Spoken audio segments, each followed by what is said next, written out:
শোনা যেতেছে? তাহলে বন্ধুরা আজকে টক কীভাবে তৈরি করে দেখাবো। এই যে নিচে অল ছিদ্র করে নিই না, এটা একদম সমান আছে, এটাকে ছিদ্র করে নিয়ে নেই, এটার মধ্যে সব জল টলগুলো জমবে। নিচে অল্প মাটি দিয়ে নিব, এই যে অল্প মাটি দিয়ে নিলাম। এই যে কাগজ, তারপরে কাঁচা পাতা,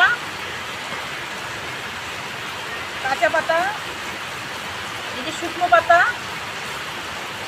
কাঁচা পাতা, শুকনো পাতা, আবার একটু মাটি দিয়ে নিলাম। তারপরে এই যে সবজির চোকলা, ফলের ইসে, ফলের পাপড়ি, সমস্ত কিছু, কলা পাতা সব দিয়ে নেব।